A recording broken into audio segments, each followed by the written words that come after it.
el parcial.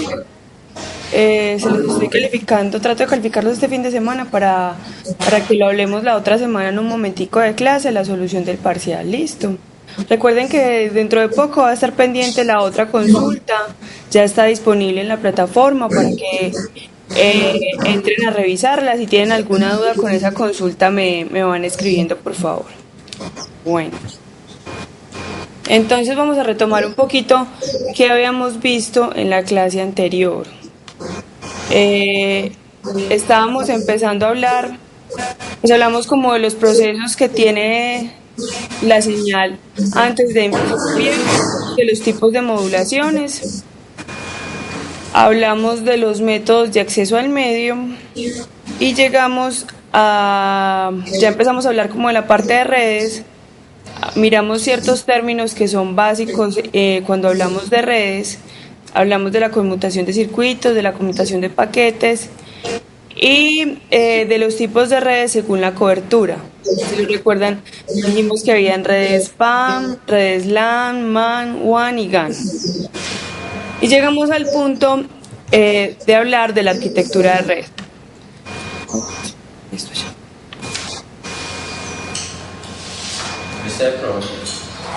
Bueno, entonces dentro de la... Dime. La revista en los parciales.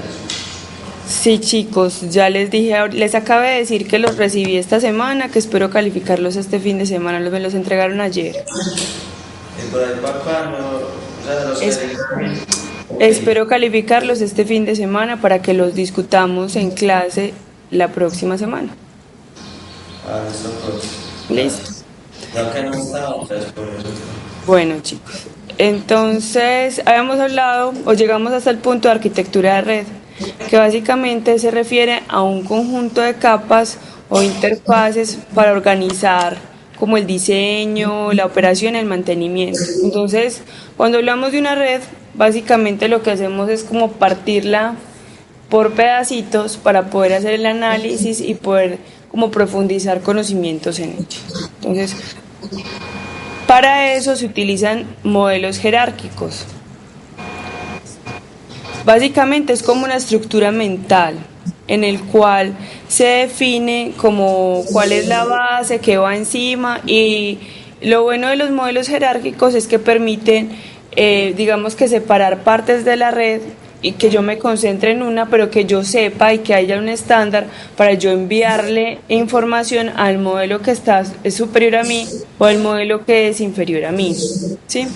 Básicamente los modelos jerárquicos terminan haciendo una combinación entre hardware y software. Yo diría que uno podría pensar que el hardware está en la parte superior y que controla, el software está en la parte superior y que controla el hardware, pero al final en ciertas capas o en ciertos, digamos que etapas del modelo jerárquico hay una mezcla tanto de hardware como de software. Para cuando hablamos de modelos jerárquicos, entonces, tenemos dos modelos, que han seguido dos tipos de modelos. El primero es el modelo OSI y el segundo es el modelo TCP/IP. El modelo TCP/IP, digamos que nació, es un modelo empírico, por decirlo de alguna manera, es decir, se vio cómo funcionaba la red y después se fue escribiendo el modelo, por decirlo de alguna manera, y nació en el momento en que empezó a crecer Internet con ARPANET. Entonces, en el momento en que ARPANET se volvió muy grande y que querían comunicarse con otras o conectar otros nodos, se dieron cuenta que habían problemas, o sea, que a veces funcionaba y a veces no funcionaba. Entonces dijeron, no, venga, a ver, escribamos muy bien cómo está funcionando eso para que todo el mundo siga el mismo modelo. ¿Sí? El modelo OSI salió después, fue un modelo, por decirlo más estructurado, un modelo completamente teórico, en el que algunos se sentaron y dijeron, no, venga, miremos cómo debería funcionar una red. Y luego empezaron a escribirlo para que la gente empezara a utilizarlo o a acoplarse a él. Entonces, el modelo OSI, vamos a hablar primero del modelo OSI, es un modelo que se llamó modelo de interconexión para sistemas abiertos. Es decir, antes digamos que cada fabricante, cada proveedor tenía sus protocolos internos. ¿Qué pasaba con eso? Que si yo compraba algo de una marca, la marca Pollito, tenía que comprar todo lo de mi empresa de la marca Pollito, ¿sí? No podía empezar a mirar otras marcas. Cuando salió el modelo OSI, entonces lo que dijo es, no, vamos a poder interconectarnos sin importar qué marca sea. El objetivo es que cumplan ciertos estándares y que sepan cómo se comunican entre ellos. Eso permitió o eso permite que en este momento nosotros podamos comprar un computador. No importa la marca del computador que compremos, le podemos instalar el mismo software, podemos comprar una tarjeta inalámbrica y le podemos conectar o podemos comprarle unos parlantes de la marca que queramos o podamos meter CDs quemados o no quemados, ¿sí? Porque en este momento los sistemas son abiertos y el objetivo es interconectarse entre ellos. Entonces, este modelo es un modelo que propuso la ISO, la Organización Internacional de Estandarización, en 1984. O sea que es un modelo relativamente nuevo. Listo. ¿Cómo está organizado el modelo OSI? Básicamente divide la red en diferentes capas, ¿sí? Y a cada capa le asigna una tarea para que ella se encargue únicamente de esa tarea.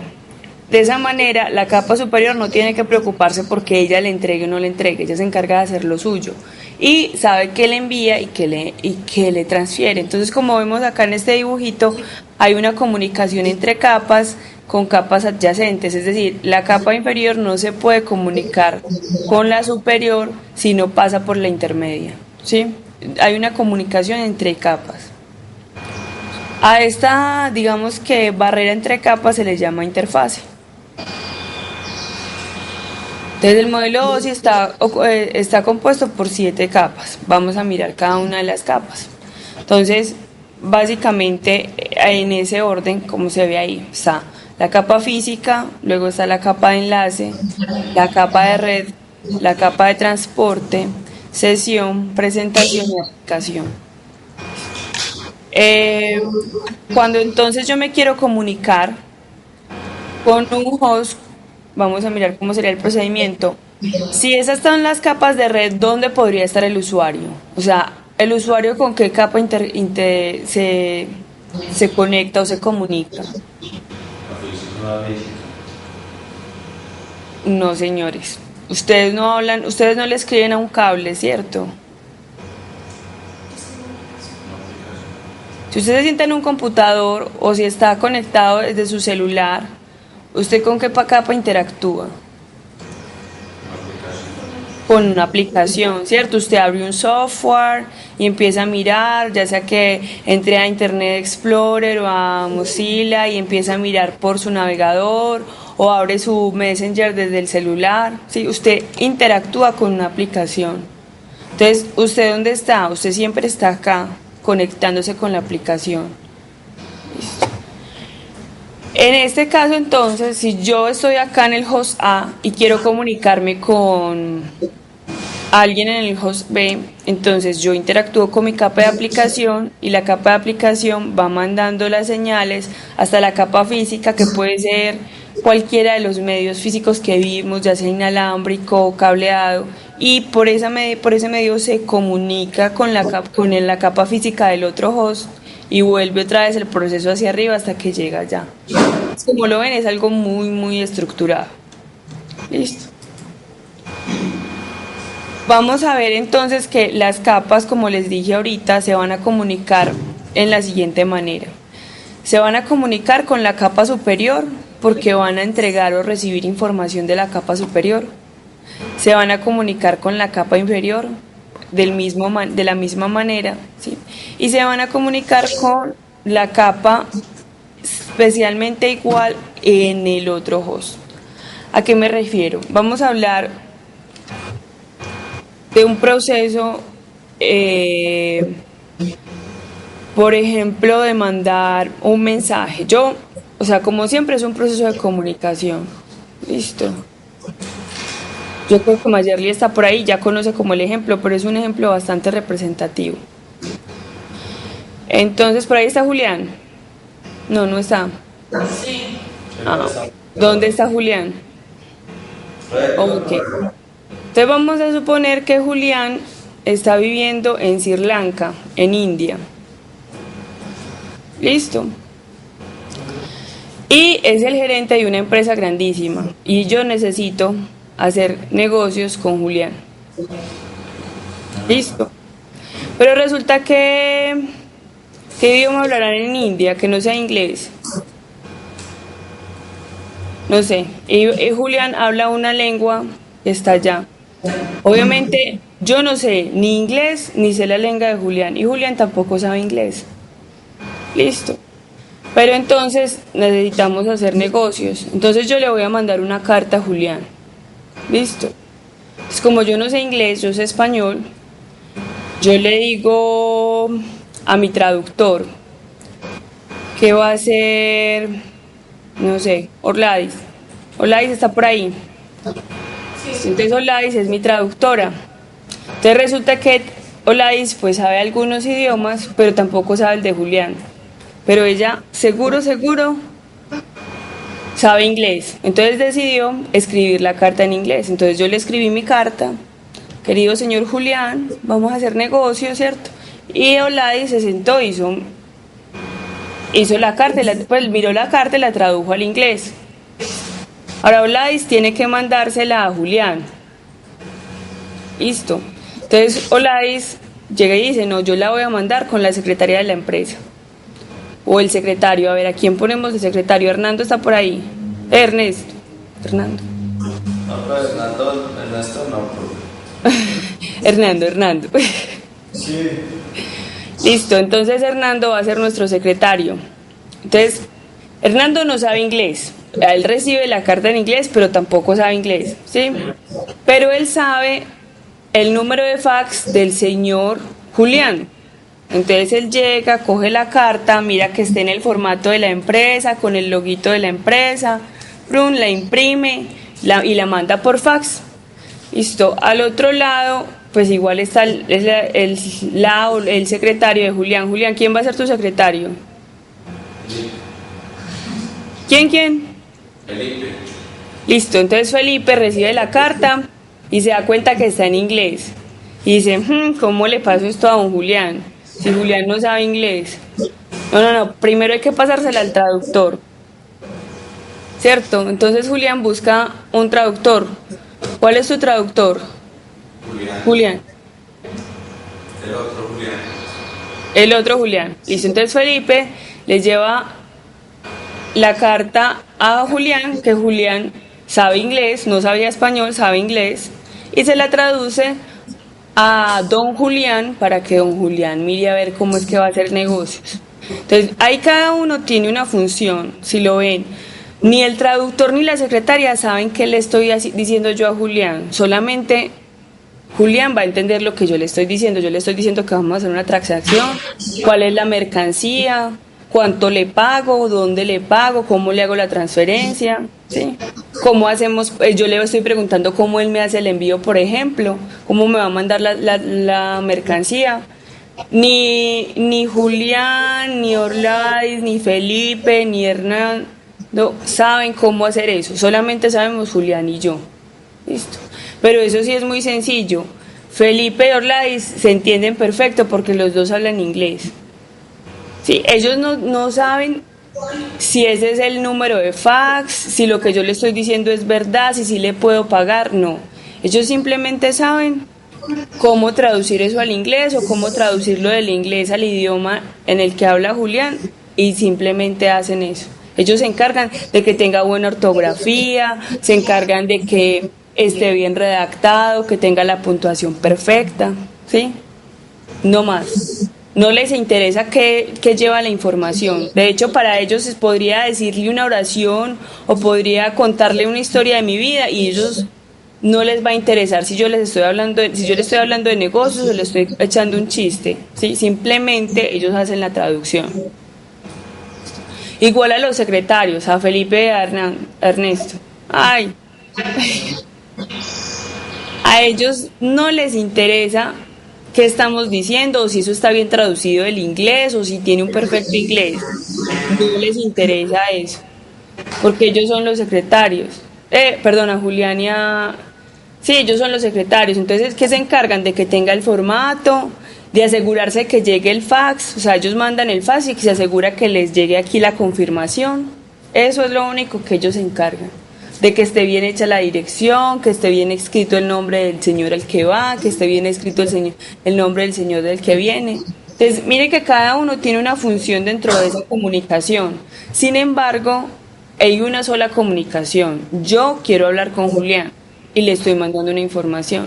Eso mismo pasa acá. Entonces, vamos a hacer de cuenta que cada una de estas capas es como un paso dentro de la empresa. Entonces, ¿quién se comunica con quién? O sea, ¿quién entiende qué está mandando? Solamente los dos traductores se entienden entre ellos. Los dos gerentes, por decirlo, se entienden entre ellos. Y los dos secretarios se entienden entre ellos. Sí, pero una capa, por ejemplo, de sesión en el host A no se comunica con la capa de red en el host B. Solamente se puede comunicar con la capa de sesión en el host B. Sí, entonces eso es muy importante. Dentro del el mismo host, yo puedo mandar, o una capa va a mandar información a la capa superior y a la capa inferior.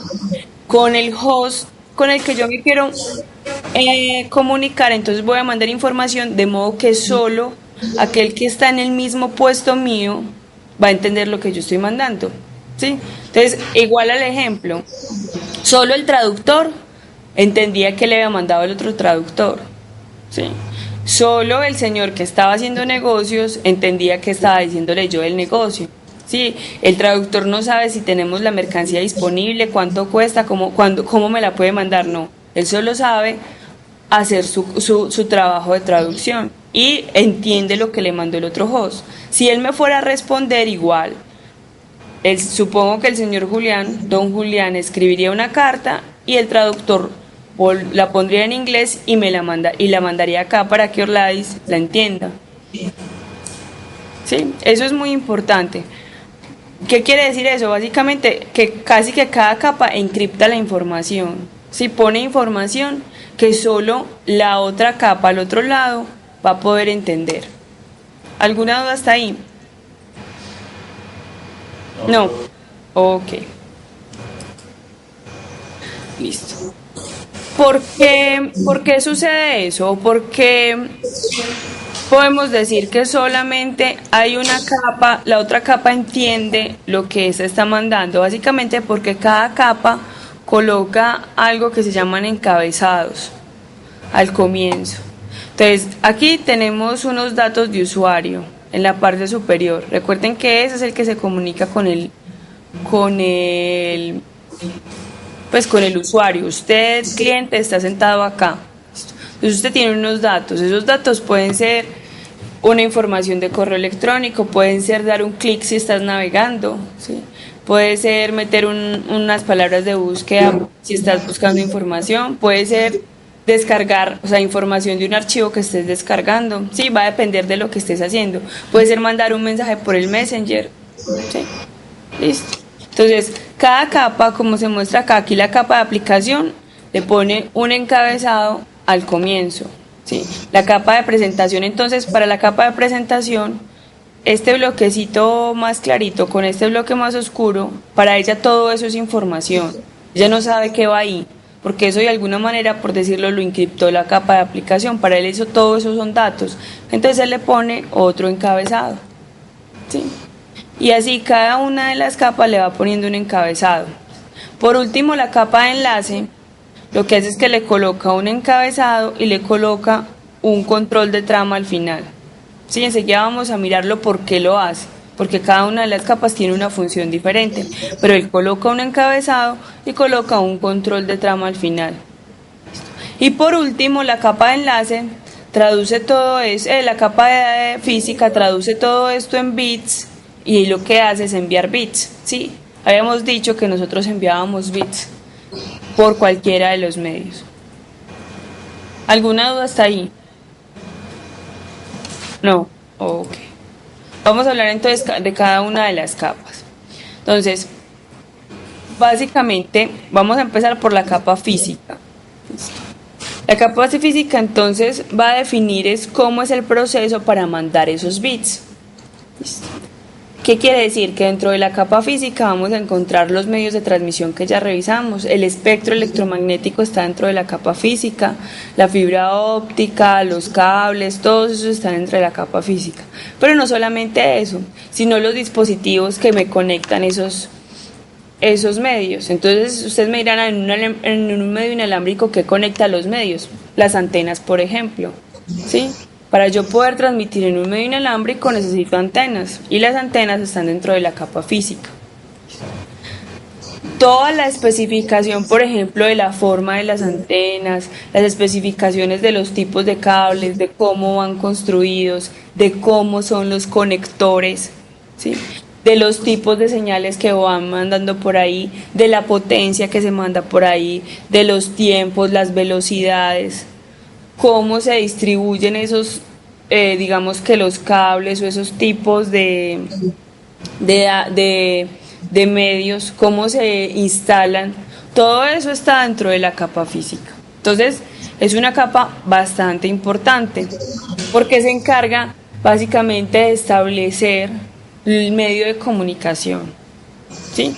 Ella verifica que haya un enlace, o sea, que físicamente haya una señal corriendo por ese cable o por el medio inalámbrico. De eso se encarga la capa física.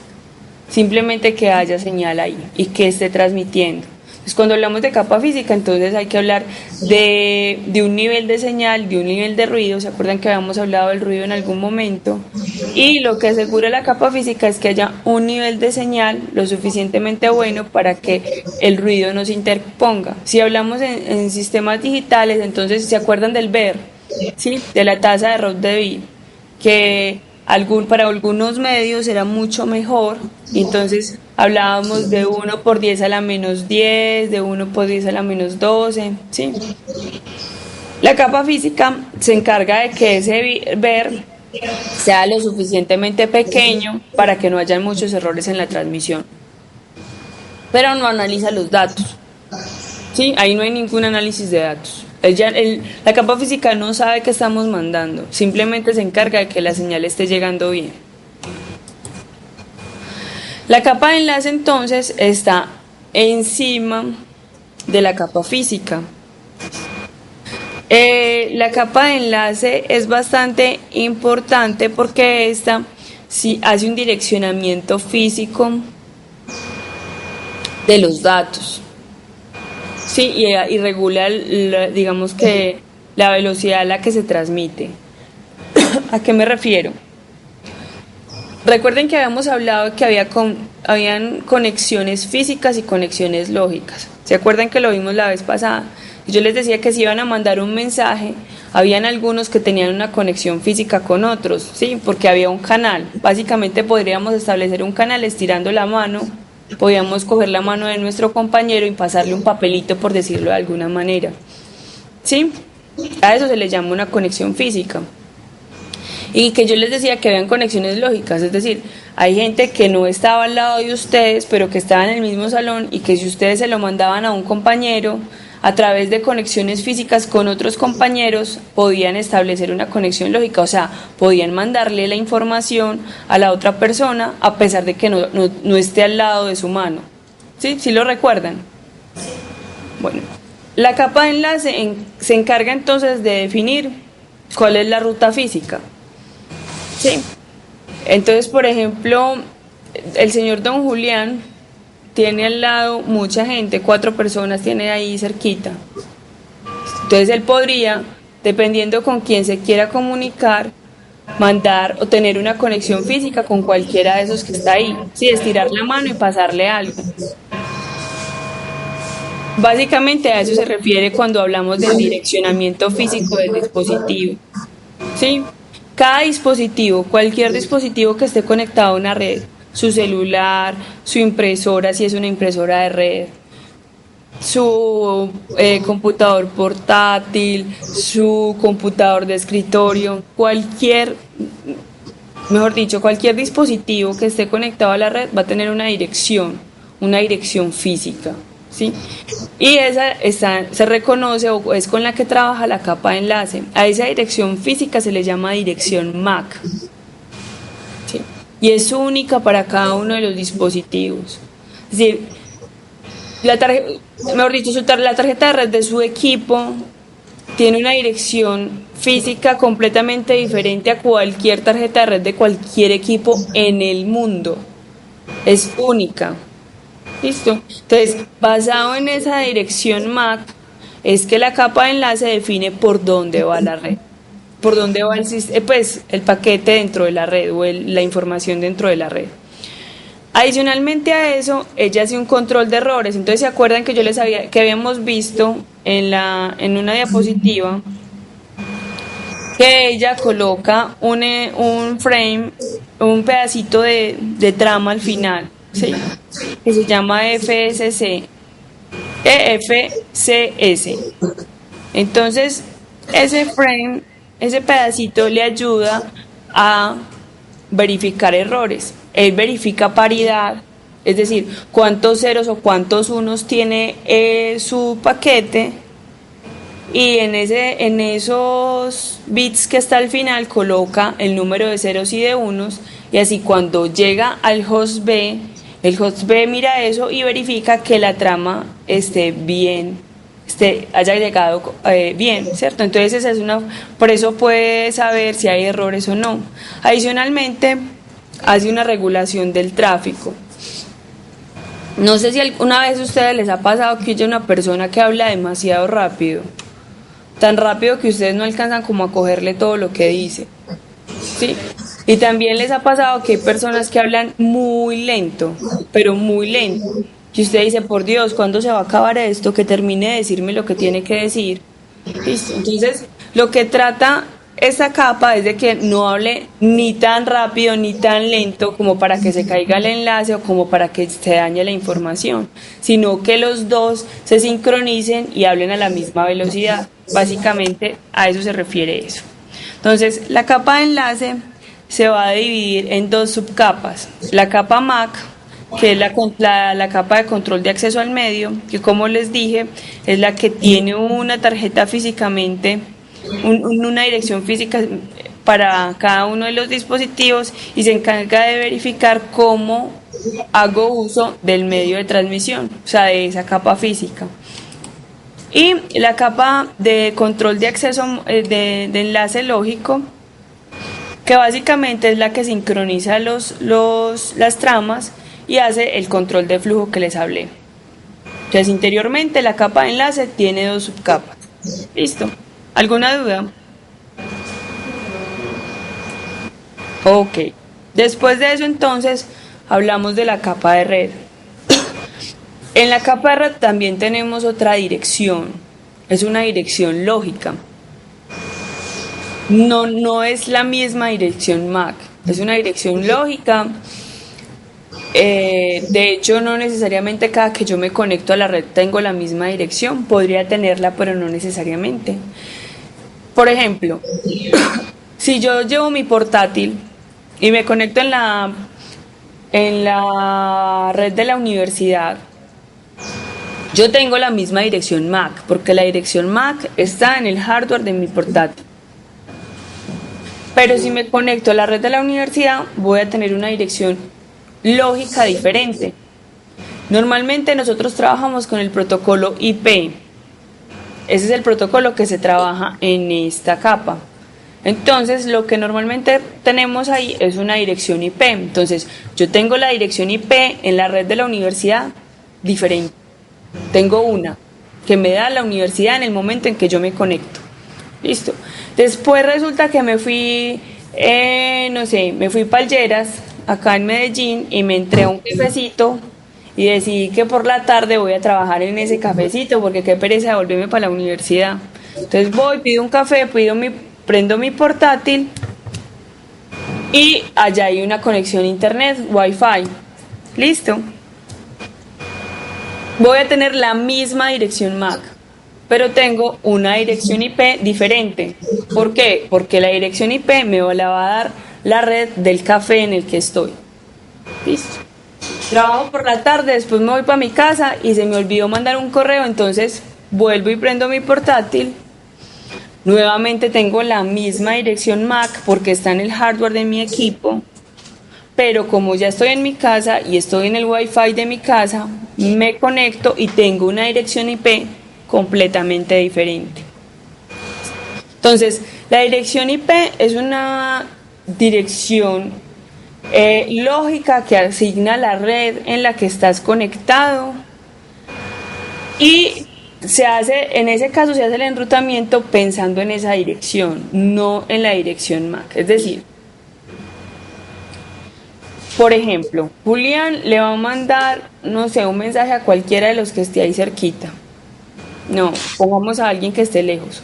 Orlai siempre está lejos. Listo. Entonces ella está aquí en la esquinita del salón, pero Julián le puede mandar el mensaje con cualquiera de los que está ahí cerquita, o podría pensar que con cualquiera de los que está ahí cerquita, ¿sí? Entonces él en la capa de enlace define cuál es el vínculo con el cual se va a conectar, ¿sí? Cualquiera de los que está ahí. Pero el que recibe el papelito tiene que pensar, bueno, ¿dónde está Oladis? Porque si lo mando para el otro extremo, pues no le va a llegar nunca, ¿cierto? Entonces, él sabe que no tiene conexión con Oladis, directamente no tiene conexión con Oladis, él sabe que no se puede comunicar con Oladis, pero él sabe que puede llegar a través de otra persona.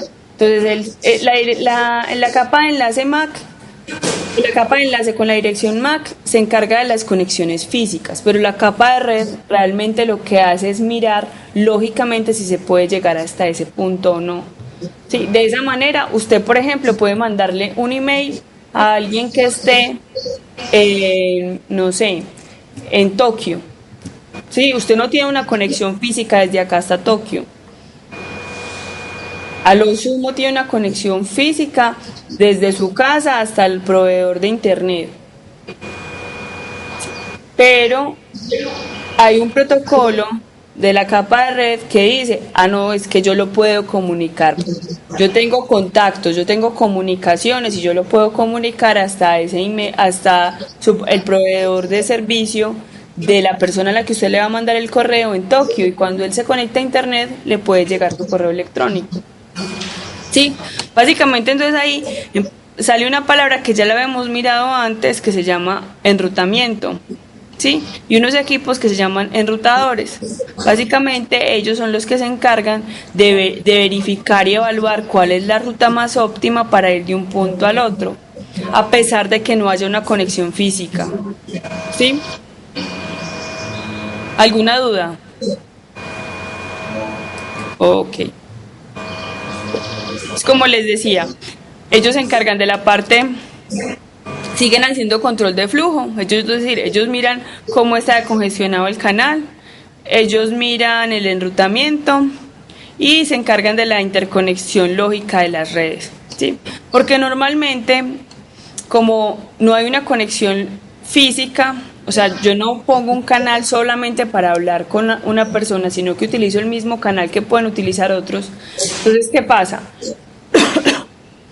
Usted está navegando, ¿cierto? Usted está mandando su correo a Tokio, pero su vecino está descargando música y el otro vecino está subiendo las tareas a internet y el otro está haciendo. Entonces, al final, aunque cada uno va para otro lado, ¿cierto? Lógicamente van para diferentes lados, están utilizando el mismo canal físico. Entonces lo que hace también el enrutamiento es definir por dónde se va a ir, cuál está menos ocupado, cuál canal está menos ocupado, ¿sí? Entonces ellos también revisan eso. ¿Qué es importante? Habíamos dicho que la capa física habla de bits, ¿sí? La capa de enlace entonces trabaja con tramas, así se llama la unidad de empaquetamiento en la que ellos trabajan, con tramas, ¿listo? Y la capa de red entonces trabaja con paquetes, Sí, si ustedes, yo les digo aquí cuál es el tamaño de la trama, ustedes tienen que decir, la trama es de la capa de enlace, entonces vamos a mirar según la capa de enlace cuánto es el tamaño de la trama. Si yo les digo, no, es que qué pasó con ese paquete, entonces ustedes tienen que decir, está en la capa de red, entonces normalmente ese paquete tiene que ser que lo esté mandando, lo esté enrutando, por ejemplo. Sí, eso es muy importante, son nombres claves dentro del proceso. Más arriba entonces está la capa de transporte.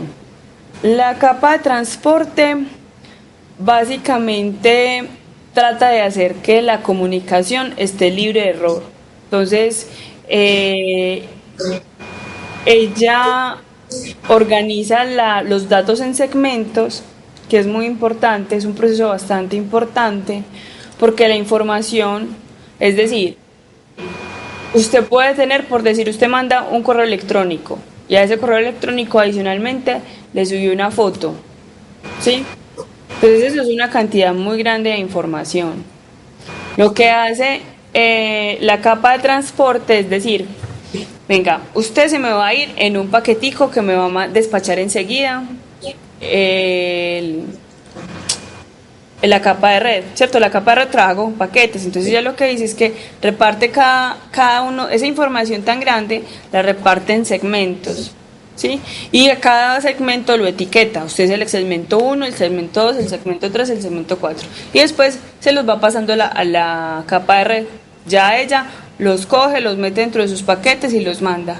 ¿Qué pasa? Cuando llega al otro lado, entonces puede ser que el segmento 1 hayas llegado primero y después has llegado al segmento 3 y después has llegado al segmento 4. Entonces la capa de transporte recibe todos los segmenticos y otra vez los organiza, los junta y se los manda a la capa superior. Entonces esta es digamos que es una de las capas más importantes, ¿cierto? Porque hace esa segmentación. Adicionalmente, él dice, bueno, usted necesito que tenga cierta prioridad, usted está orientado a conexión, usted tiene cierta prioridad porque esto es en tiempo real, usted no está orientado a conexión, esto no es en tiempo real, entonces le va estableciendo prioridades a los diferentes tipos de paquetes. Bueno, de alguna manera hace el control de flujo y chequeo de errores, como les decía, aquí hay dos protocolos muy importantes, que es el TCP y el UDP, que básicamente definen si es orientado a conexión o no orientado a conexión, como les dije, si son sincrónicos o no dentro del proceso. Y está la capa de sesión, que básicamente la capa de sesión es la que establece como la comunicación entre los dos nodos, ¿sí? O sea, lógicamente, él define si yo me puedo conectar o no con usted. Sí, si yo puedo tener por ejemplo, cuando ustedes están entrando a un servidor para descargar algo, si necesitan un nombre de usuario, si ustedes tienen un usuario ahí, si pueden descargar o subir esa información, ¿sí? De eso se encarga de la capa de sesión. Establece una sesión de comunicación. Dice, bueno, usted, señor servidor, se va a conectar con este cliente acá, por decirlo de alguna manera, y establece una sesión de comunicación entre los dos, ¿sí? Aquí hay diferentes tipos de protocolos, ¿sí? Ahí están hablando de AppleTalk y de ZIP, pero básicamente se encarga de eso, de mantener una comunicación entre los dos, o sea, de permitir no es solamente que yo le estoy mandando información, sino que el otro sepa que usted me va a mandar información. Entonces, siempre antes de toda comunicación, antes de ni siquiera empezar a mandar datos, la capa de sesión negocia si hay comunicación, ¿sí? O sea, por ejemplo, yo le voy a mandar datos, voy a mandar a imprimir una página a mi impresora. Antes de que la impresora o que se le empiece a mandar el contenido de la página para que ella la imprima, lo primero que hace la impresora es verificar una sesión entre el computador y la sesión y la impresión, ¿cierto? En algunos casos, cuando uno tiene problemas con la impresora, ahí es donde empieza a sacar que tiene problemas de comunicación, que la impresora no responde, ¿sí? Todavía no le ha mandado la información de la página, no es porque no imprimió, es simplemente es la sesión, establecer la comunicación que se hace por medio de esta capa de que la impresora sí le va a recibir a usted, ¿sí? ¿Alguna vez les ha pasado? Yo creo que todos hemos peleado con impresora. Bueno, la capa de presentación entonces es como hace las veces de traductor, ¿sí? Él, ustedes tienen una imagen, pero él organiza esa imagen, la comprime y la pone en un formato para almacenar o para enviar, ¿sí? Básicamente lo que hace es que convierte la información que yo tengo en la capa de aplicación en un tipo de formato que yo pueda mandar, ¿sí? Entonces aquí se habla de los formatos de compresión de audio, de compresión de video, de compresión de imágenes, ¿sí? Los formatos de cuando uno guarda un texto, cuando estás guardando un mapa, ¿sí? Hay diferentes formatos. Entonces, básicamente, ella traduce lo que yo quiero hacer en la aplicación y lo guarda en un formato de modo que se lo pueda mandar a otra parte. Y la capa de aplicación, que básicamente es la que tiene la interfaz, pues es una de las capas más sensibles. ¿A qué me refiero? A que esta es la que interactúa con el usuario.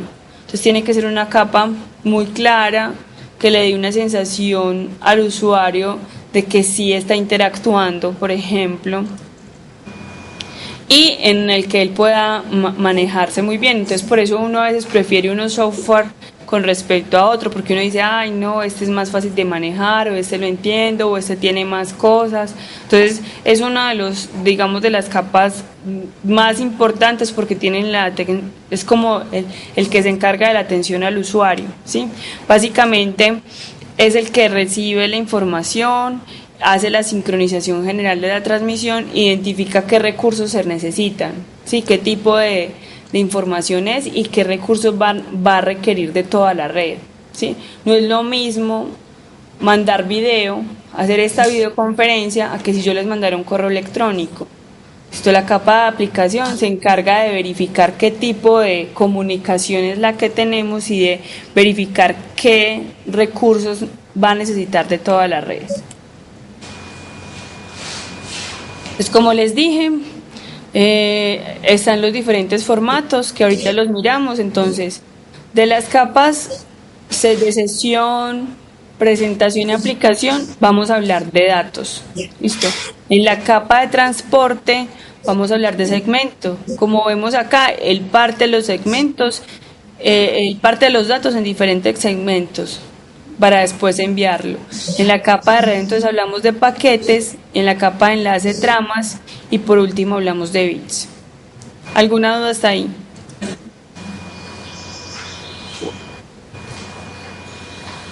Bueno, como les dije, básicamente entonces una trama está compuesta, bueno, hay diferentes bytes asignados, ¿sí?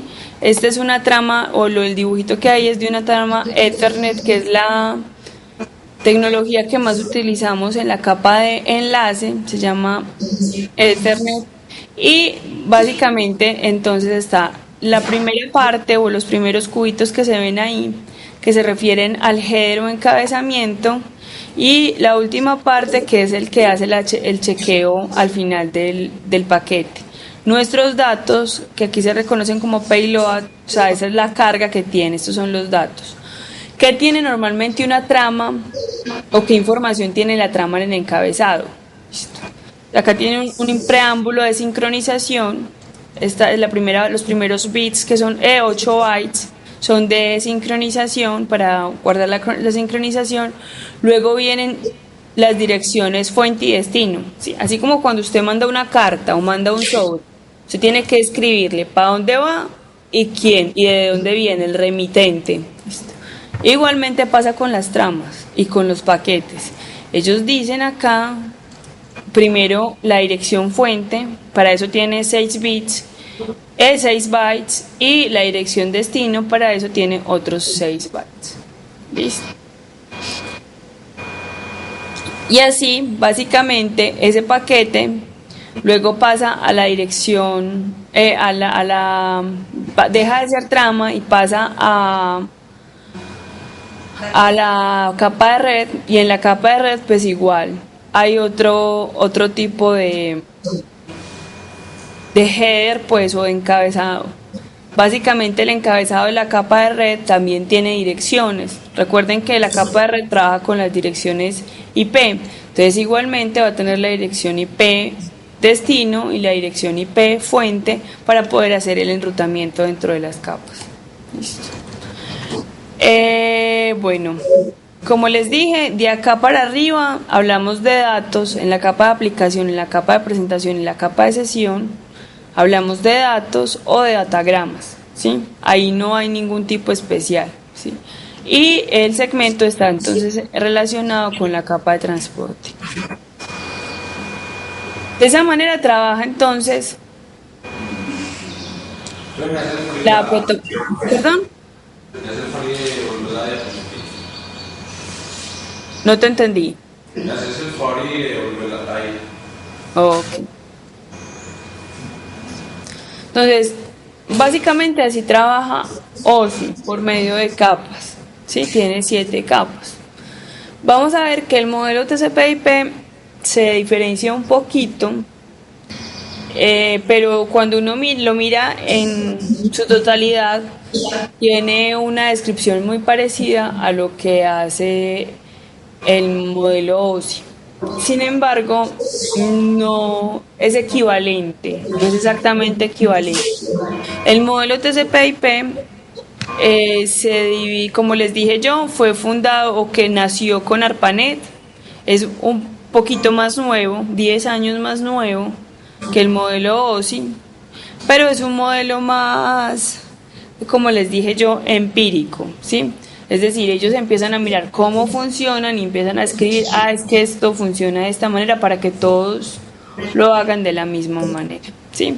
Entonces el modelo TCP/IP tiene 4 niveles, ya no estamos hablando de capas sino de niveles, ¿sí?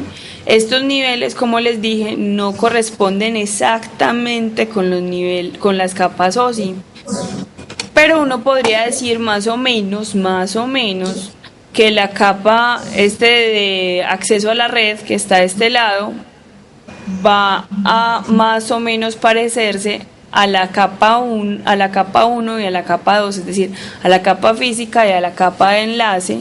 Podría hacerse un símil ahí, ¿cierto? Que la capa de internet puede parecerse a lo que hace la capa de red, que la capa de transporte se parece a lo que hace la capa de transporte y que la capa de aplicación se parece a lo que hace la capa de aplicación, presentación y sesión en el modelo OSI. Entonces, uno podría decir que más o menos son equivalentes. Ahora, recuerden que estos son modelos de referencia, ¿sí?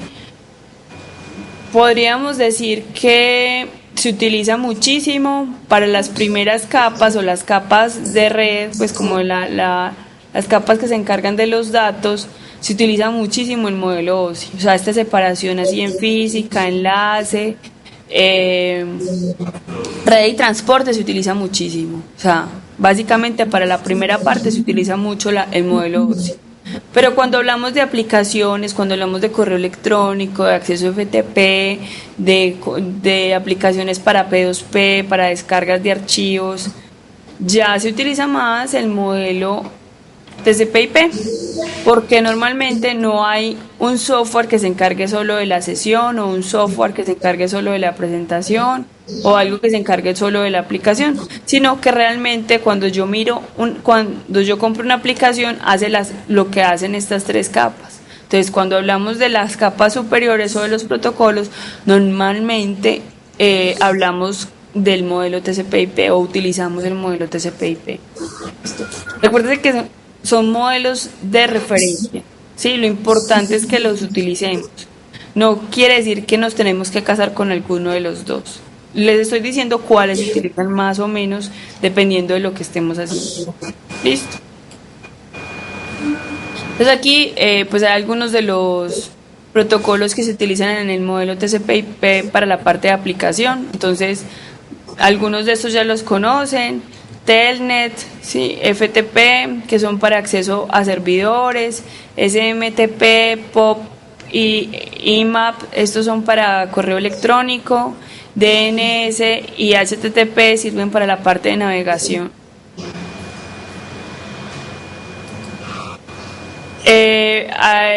Después de la aplicación entonces viene el transporte, ¿sí? Que básicamente ahí están los mismos dos protocolos de los que habíamos hablado ahorita, que es el TCP y el UDP. En la capa de internet entonces igual que la capa de red, por eso digo que se parecen de alguna manera, está el control de congestión y también se trabaja con paquetes, se encarga del enrutamiento. ¿Sí?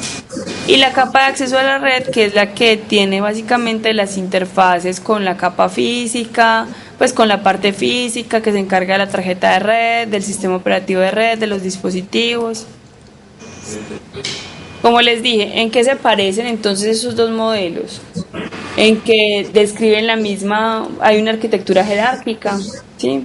Y que las capas tienen cierta correspondencia. ¿En qué se diferencian?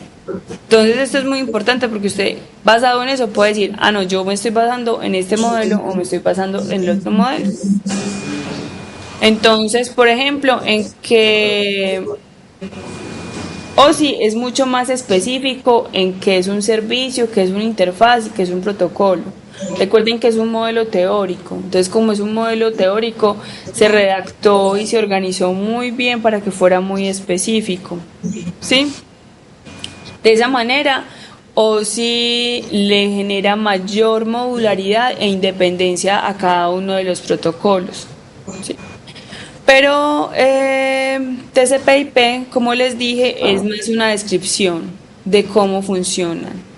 Las cantidades de capas no son diferentes, no son iguales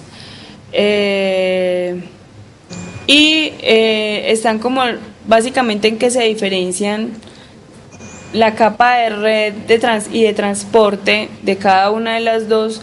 Esas dos capas, aunque se ven muy parecidas, comparten cierta. Aquí cuando dice, esta OC significa orientado a conexión y NOC es no orientado a conexión, para que entiendan lo que dice la frase. ¿Listo? ¿Qué hora es? Vamos entonces a hablar un poquito de las redes LAN. Listo, ya que conocimos el entorno general de las redes. Vamos a hablar de las redes LAN, que son las redes que habíamos dicho que eran una cobertura entre qué y qué. Entre 10 y 100. Entre 10 y 100. Listo. Son o se configuran como una red muy importante porque básicamente usted en su casa tiene una red LAN si tiene pues diferentes equipos, o cualquier empresa, cualquier corporación va a tener una red LAN, una universidad. Sí, es una de las redes más comunes. Por eso vamos a trabajar. Entonces, básicamente vamos a hacer un recorderis. Las redes LAN están diseñadas para trabajar en un área geográfica limitada. Normalmente, cuando hablamos de una red LAN, entonces hablamos, o las tecnologías que más se utilizan en este momento son dos. Si hablamos de la parte cableada, entonces estamos hablando de Ethernet, ¿cierto? Normalmente se utilizan cables UTP para hacer la conexión.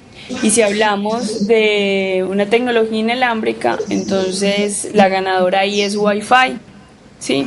Para eso entonces se venden los dispositivos o una AP, pues un access point, así se llama, y los computadores ahorita vienen ya con tarjetas inalámbricas integradas o simplemente se le colocan. Estas dos tecnologías tienen unas áreas geográficas limitadas, ¿sí? La del cableado estructurado, habíamos dicho que lo más largo que puede estar un cable de estos UTP es 100 metros, entonces hasta ahí llega su cobertura. Cuando hablamos de Wi-Fi es difícil hablar de cobertura. Hay una cobertura teórica que podrían ser los mismos 100 metros, pero va a depender mucho del escenario donde yo lo coloque. O sea, dependiendo de la estructura geográfica, de las paredes, de si hay árboles, me puede simplemente llegar a cubrir 10 metros, por ejemplo.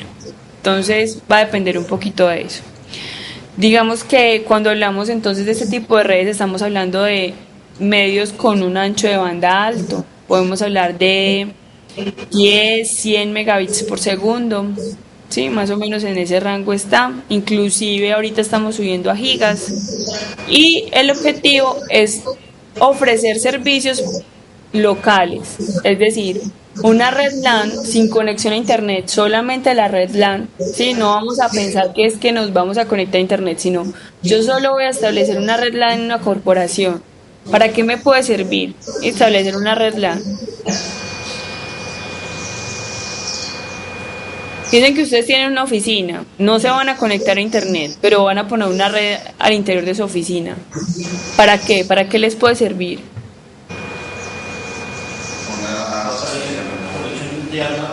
Pero para comunicarme ahí con todos los compañeros, la asistencia remota y con los mismos. Para hacer asistencia remota. ¿Para qué más? Para compartir información entre. Para compartir archivos. Muy bien. ¿Para qué más? Para compartir recursos también. Eso es muy importante para compartir recursos, ¿sí? Por ejemplo, yo puedo tener un escáner conectado y todo el mundo puede ir a escanear, por ejemplo, y llevar sus datos a su computador.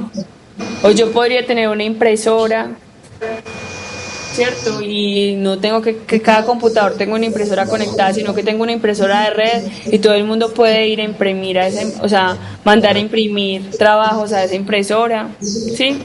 Digamos que las redes LAN en una corporación lo que hicieron fue generar cierta economía, ¿sí? Como dicen ustedes, yo puedo compartir recursos, o sea, puedo generar un archivo y mandárselo al compañero, o que él entre a mi computadora a revisar qué información hay en cierta carpeta, pero también ya no tengo que comprarle una impresora a cada uno de los computadores que hay, sino que compro una impresora más robusta, más grande y que esté en red, y ya todos imprimen en el mismo punto. Entonces eso me permite, por ejemplo, tener ahorros en tinta, ahorros en papel también. Entonces básicamente está hecha para eso, para ofrecer servicios locales y interconectar dispositivos físicamente adyacentes, o sea, que estén relativamente cerca. Para eso, como les dije, la tecnología que más se utiliza es Ethernet. Listo. Entonces, vamos a hablar un poquito de Ethernet. La que dice arriba que es que no alcanza a mover bien. 4 elementos básicos del sistema Ethernet. Ah, bueno, gracias. Entonces vamos a hablar de esos elementos básicos de ese sistema de comunicación. ¿Listo? Entonces el primero es el medio físico. ¿Listo? Entonces, como les dije, básicamente este sistema se trabaja sobre cables UTP con conectores RJ45 y en este momento se trabaja con una topología en estrella. ¿Sí? Es decir, hay un dispositivo central y todos los demás dispositivos se conectan a ese dispositivo, formando, como quien dice, una estrella. ¿Sí? Entonces, tenemos unos nodos o hosts que se van a conectar a ese dispositivo. Que es muy importante dentro de la red Ethernet. Y ahorita van a ver por qué. Los componentes de señalización, es decir, si es saber si estamos o no conectados al canal y si hay equipos enviando información, si hay señal sobre el sistema. Hay un conjunto de reglas para acceder a la capa para acceder al medio, para hacer uso del medio. Cuando les hablé de la topología ahorita, les dije que tenía una topología física en estrella, pero tiene una topología lógica en bus, es decir, todos están conectados al mismo medio. ¿Qué quiere decir? Que si yo hablo, por ejemplo, si cualquiera de ustedes habla a cierto nivel de voz, cualquiera de los que están en el salón se va a dar cuenta. ¿Por qué? Porque están todos conectados al mismo medio, que es el aire. Sí, y la voz se propaga, el sonido se propaga en el aire. Entonces todos están conectados al mismo medio. Diferente a si yo, por ejemplo, o cualquiera de ustedes escriben un papelito y les mando un papelito a otra persona. Sí, en ese caso ya no, el medio no es común a todos, entonces ya no van a poder comunicarse. En el caso de Ethernet, resulta que es como si estuviéramos todos hablando al aire, estamos todos en el mismo medio. Entonces, como estamos todos en el mismo medio, es muy importante saber cuál es el protocolo para yo poder acceder a ese medio, para poder hablar. Si lo miramos en una clase, normalmente alguien levanta la mano para pedir la palabra, ¿sí? Vamos a ver cómo se hace, más adelante vamos a ver cómo se hace en Ethernet. Y como es un elemento de la capa, o sea, es un protocolo, una tecnología de la capa de enlace, entonces estamos hablando básicamente de tramas. La información que nosotros mandamos por esa tecnología en esa red, en una red LAN, se manda en formas de tramas. Entonces vamos a ver un poquito, bueno, aquí está lo que les hablaba de la topología, los tipos de medios. Entonces, normalmente utilizamos cable UTP que tiene un par trenzado, ¿cierto? Esto es un recorderis. En algunos casos también se habla de fibra óptica, pero tiene que ser en redes muy grandes. Pues si, por ejemplo, hablamos de la LAN de un campus, ¿sí? Entonces ya ahí empieza a ser un poquito más grande.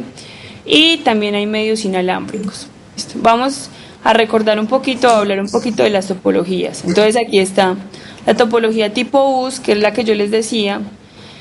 Aquí hablamos de que son topologías físicas, sin embargo también podrían ser topologías lógicas, algunas de ellas. Entonces está la topología tipo bus, que es todos comparten el medio, todos están conectados al mismo medio y el símbolo es ese, o sea, cada que vean una rayita con unos palitos para arriba y para abajo, eso significa que hay una topología tipo bus.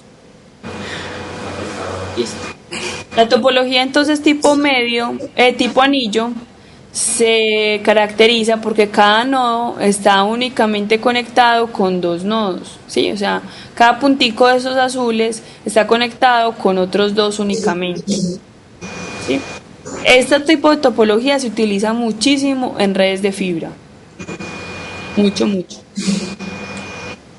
La topología tipo estrella, como les dije, que hay un elemento central que hace que todos interconecten, ¿sí?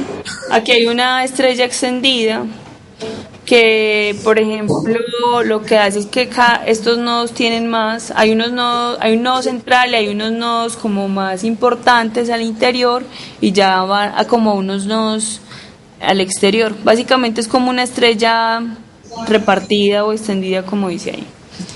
Está la topología jerárquica, que también si lo miramos al revés podría ser como tipo árbol. Sí, aquí hay un tronco y estas son como las ramificaciones, o si lo miramos así, aquí hay un tronco y estas son las raíces, ¿sí? Se va diversificando. Entonces hay un esquema principal y luego se va, digamos que diversificando. Esto es como, se parece mucho a una topología, por ejemplo, de una red telefónica. Cuando hablamos pues del teléfono fijo que tenemos en la casa, ¿cierto? Está la central, de la central va como a unos distribuidores y de ahí llega cada uno de los usuarios. Y en la topología tipo malla, en la que todos tienen conexión con todos. Si yo no tengo que ir a través de nadie para hacer una conexión, ¿sí? Por ejemplo, este puede ir a cualquiera, tiene conexión con cada uno de los nodos, no tiene que hacer uso de ninguno.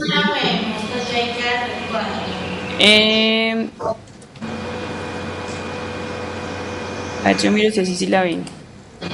¿Así? Sí. Bueno. Entonces, miren, por ejemplo, acá todos tienen comunicación con todos, ¿sí? ¿Qué quiere decir? No es como, por ejemplo, en la topología tipo estrella que yo necesito comunicarme con el elemento central para ir a otro. Aquí yo tengo comunicación viva libre con cualquiera de ellos.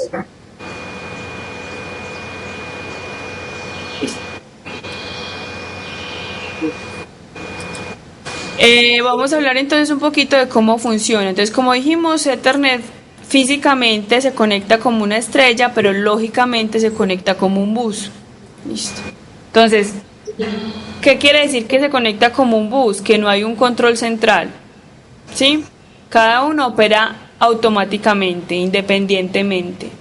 Entonces, si yo quiero hablar, no hay alguien que me dé la palabra, ¿sí? No es como en un salón de clase que uno se supone que le pide la palabra al profesor, ¿cierto? El profesor le da a uno la palabra. No, aquí no hay un control central. Se dice entonces que el canal es compartido, o sea, todo el mundo tiene acceso al canal. Listo. Entonces, ¿qué es lo que uno normalmente hace o qué es lo que hace el computador? Lo que hace es que escucha el canal. O sea, él dice, bueno, ¿será que alguien está hablando? Vamos a ver. Y censa el canal. Entonces, si no hay nadie hablando, es decir, el canal está desocupado, entonces dice, ah, bueno, entonces ahora sí puedo hablar. ¿Sí? Y empieza a hablar. Después de cada transmisión, entonces, digamos que cada una de los dispositivos o de los nodos en la transmisión espera un tiempo prudencial para empezar a hablar, ¿sí? Digamos que eso se ve como que nadie interrumpe a nadie o trata de no interrumpir a nadie. Si usted está hablando, entonces espera a que termine para poder que otro empiece a hablar. ¿Alguna duda hasta ahí?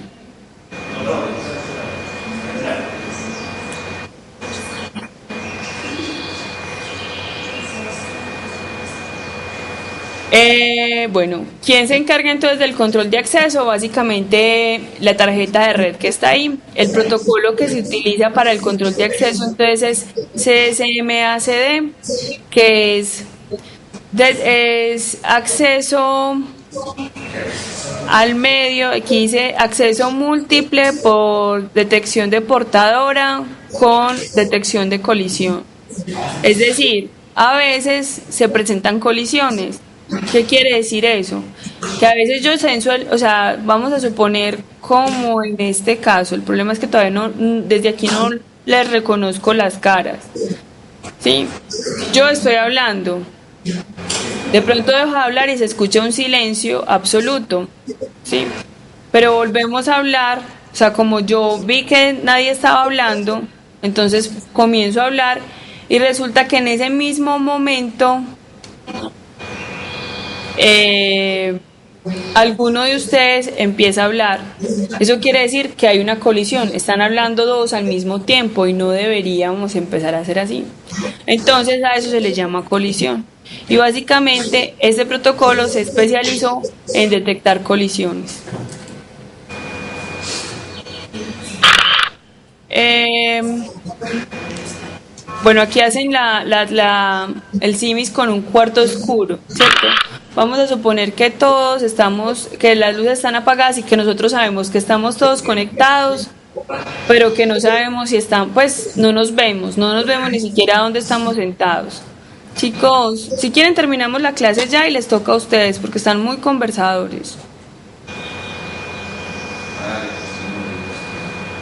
Entonces vamos a suponer que estamos todos callados, o sea, todos callados en el salón, que las luces están apagadas y que no nos vemos, no nos alcanzamos a ver. Entonces, de esa manera, o sea, porque cuando uno establece cierto contacto visual, uno sabe que esa persona va a hablar o no, pero como no nos estamos viendo, no sabemos quién va a hablar al mismo tiempo. Entonces, ¿qué hacemos? Simplemente censamos el medio, o sea, escuchamos si alguien está hablando o no. Se dice que a eso se le llama pues, o sea, que se censa si hay portadora, con sensor de portadora, listo. Pero como todo el mundo podría hablar, cualquiera tiene la oportunidad de hablar, no hay una jerarquía, cualquiera de nosotros podía hablar en cualquier momento, entonces dice que el acceso es múltiple, porque cualquiera de nosotros puede hablar al mismo tiempo. Listo. ¿Qué pasa? Entonces, que existe la posibilidad de que dos nodos empiecen a hablar al mismo tiempo. A eso se les llama detección de colisión. ¿Qué pasa en el momento en que dos nodos están hablando al mismo tiempo? Entonces, cuando hay una conexión, alguno de los dos o alguno detecta una colisión y manda un comunicado a todo el mundo para que deje de transmitir. En ese caso, todo el mundo los dos que estaban transmitiendo dejan de transmitir y esperan un tiempo aleatorio. Cada uno tiene un tiempo aleatorio diferente de espera para volver a censar la red y poder volver a mandar. No podría pensar que no se presentan mucho, pero realmente en la vida real se presentan muchas colisiones. Ustedes me dirían, eso no es tan óptimo, sí, pero es la tecnología más difundida a nivel mundial. Yo podría decir que casi todo el mundo se conecta en una red LAN a través de Ethernet. Entonces es muy importante conocer cómo funciona. Bueno, aquí básicamente están diciendo lo que ya les había dicho, que cada señor, cuando hay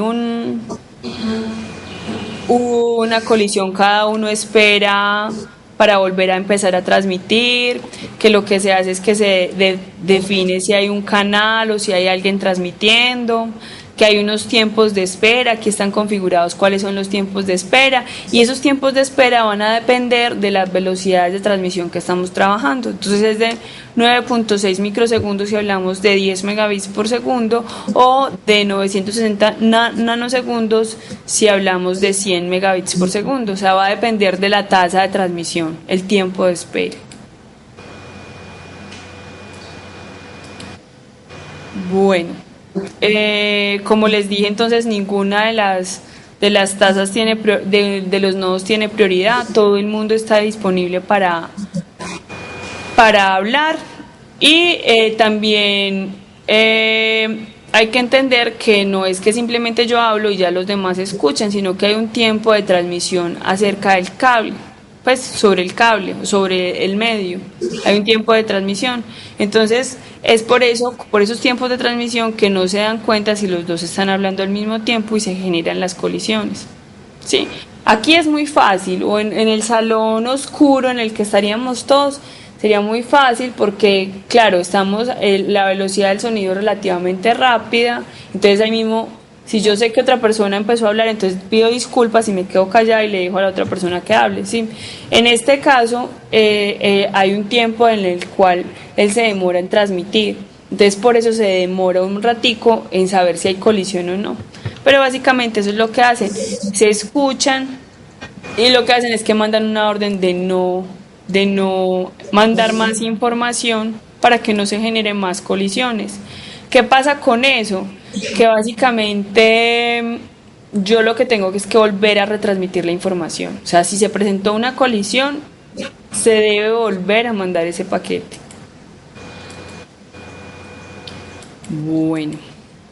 Ay, por aquí había un dibujito que estoy buscando, que yo creo que puede ilustrar mejor eso que les estoy diciendo. Aquí está. Entonces, como les dije, la conexión es tipo bus, ¿sí?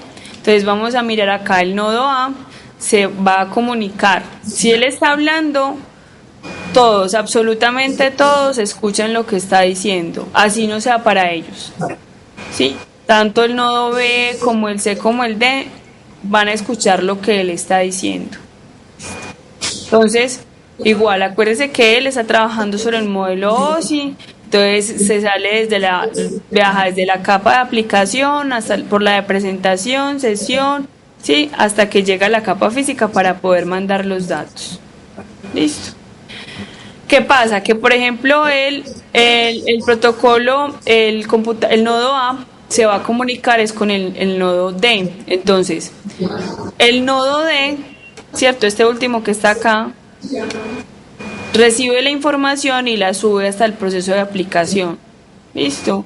¿Qué pasa entonces con estos dos? Como yo les dije, B y C también escuchan la comunicación, pero entonces la información llega a la capa de enlace. ¿Se acuerdan que la capa de enlace yo les dije que en la trama tenía la dirección fuente y la dirección destino de las MAC? Entonces con eso ellos dicen, esta información no viene para mí, ¡prum!, para la basura. Descartan la trama. En cambio, como este sabe que es para él, entonces la sube hasta la capa de aplicación para poder hacer la comunicación entre A y D. ¿Sí? ¿Alguna duda hasta ahí? No. Ok. Bueno, habíamos hablado ya de únicas y múlticas, ¿cierto? Sí, bueno, entonces recuerden que era un únicas. ¿Sí lo recuerdan? No. Okay. Entonces, cuando yo hablo de una comunicación única, hablo de una comunicación en un solo sentido. Es decir, que me estoy comunicando con una sola persona, ¿sí? También hemos hablado que existía broadcast, ¿cierto? Como por ejemplo las emisoras de radio y de televisión, que se comunican con quien sintonice la comunicación de ellos. Pero yo también podría hacer un multicast. Es decir, yo mando información a diferentes nodos, no a todos los que se conecten en la red, pero a nodos específicos, ¿sí? Por ejemplo, cuando a ver, para qué, se parecería como a cuando yo tengo un Unicast, cuando yo tengo un chat con una sola persona, ¿sí? Ahí tengo mi sesión de chat. Pero yo podría generar como un grupo para que conversemos. Entonces tengo un multicast, ¿sí? Porque yo entonces a mi sesión de chat adiciono más personas y tengo 3 o 4 y les envío información a los 3 o 4 a la misma vez. Diferente a un broadcast, que es por ejemplo cuando yo pongo mi nombre y pongo una frase pues ahí debajo de mi nombre, pues en el chat, en la sesión de chat, que todo el que se conecte, me salude o no me salude, se va a dar cuenta de mi estado, ¿sí? Esa es como la diferencia. Trato como de hacerles un ejemplo para que vean la diferencia. Entonces, así como hay esos tipos de servicio, Ethernet tiene algunas direcciones que nos sirven específicamente para hacer únicas o multicast, ¿sí? Para eso entonces tiene direcciones MAC específicas para hacer ese tipo de direcciones. Para hacer ese tipo de comunicaciones. Básicamente a ese se refiere. Entonces, que la dirección que usted tiene normalmente, la que tiene su equipo, es una dirección que permite hacer únicas. Es decir, que se permite comunicar una con la otra. Pero hay unas direcciones múlticas con las... Aquí después especifica muy bien el tipo de dirección en la que me permite comunicarme con varias a la vez. Básicamente se refiere al número impar en su primer octeto. Si miramos acá, aquí hay 2 direcciones MAC. Yo quisiera que las miraran para que vean cómo se ven físicamente. Entonces, acá arribita tenemos una que se llama F2, 3E, C1, 8A, B1, 01. Listo. Entonces, esta es un formato de una dirección MAC. Tiene tanto letras como números porque está en hexadecimal. Ese es no está en decimal, ni en binario, sino en hexadecimal. Eso quiere decir que se van a mover o que tenemos 16 símbolos en este alfabeto, por decirlo de alguna manera, que van desde 0 hasta F. Por eso tenemos letras, algunas letras, no todas, y números acá. Listo. Están organizadas de a 2, normalmente se separan con 2 puntos. Listo. En esta dirección MAC, por ejemplo, los primeros 3 términos, es decir, F2, 3E, C1, normalmente corresponden al fabricante. O sea, esta dirección, esta primera parte de la dirección siempre la pone el mismo fabricante. Entonces, si ustedes tienen, por ejemplo, tarjetas de red que son del mismo fabricante, esta primera parte va a ser igual. La última parte, es decir, este 8A-B101, es la que identifica específicamente el dispositivo, ¿sí? Entonces, siempre van a ser, como les dije, cada uno tiene una dirección diferente. Estas que tenemos acá entonces son direcciones especiales, son direcciones que no tienen ningún fabricante y que están definidas para poder llegarle a diferentes usuarios a la misma vez. Entonces lo que pasa con ese tipo de direcciones es que, por ejemplo, yo le mando un mensaje a esta dirección y como ella sabe que es una dirección de multicast, entonces se lo manda a diferentes al mismo tiempo. Sí, pero estas son direcciones especiales que no van asignadas a los fabricantes de las tarjetas de red. Entonces no, o sea, ningún proveedor o fabricante de tarjetas de red va a tener ese tipo de direcciones. Listo. Y están las direcciones de broadcast, como les dije, que en este caso, para la parte de Ethernet, se utiliza la última de toda la serie, es decir, la FF, ¿sí? Como les dije, en hexadecimal va de 0 a F, es como si estuviera todo en 9 o como si estuviera todo en 1, ¿sí? Pero como en este caso estamos hablando de hexadecimal, todo está en F, que es la última dirección de todo el rango. Entonces, esta es otra dirección que no se le asigna a ningún equipo, porque es una dirección especial, que es una dirección de broadcast. Es decir, si yo le mando a este acá un mensaje a esta dirección, él se lo manda a todos los usuarios conectados. Ustedes me dirán, ¿y eso para qué? O sea, ¿para qué le voy a hacer yo? Por ejemplo, a veces yo necesito comunicarme con un usuario y no sé dónde está, no sé si está conectado. Entonces lo que yo hago, hay un protocolos especiales para eso, y es que mi computador manda una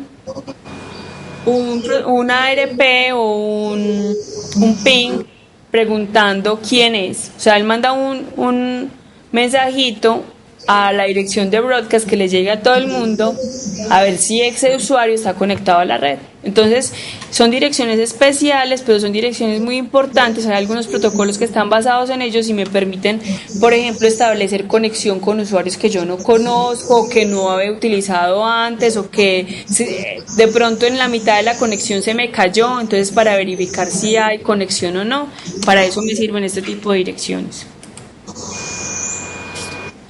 Bueno, en ese caso, como estamos hablando de broadcast, si yo mando un mensaje de broadcast, a diferencia de cuando se los mostré ahorita, ¿se acuerdan que ahorita solamente D subió la información hasta la capa de aplicación? En este caso, como es una dirección, le estoy mandando una información en una dirección de broadcast, podría ser para cualquiera de ellos, entonces todos suben la información hasta la capa de aplicación. Listo. Vamos a dejar ahí entonces. ¿Alguna duda? Chicos, recuerden revisar el libro, recuerden leerlo. El objetivo de estar acá no es que yo les dé clases, sino que ustedes me hagan preguntas para yo resolverlas. Recuerden enviármelas por correo electrónico para poder traerlas y resolverlas acá. Dime. ¿Nos pueden mandar esa diapositiva de correo, por favor? Ya la anterior, la del modelo 2, y ya se las había mandado, pero eso se las mando ahorita por la tarde. ¿Listo? Eso, pues, muchas gracias. Con gusto. Chicos, nos vemos entonces dentro de 8 días. Hasta luego. Hasta luego.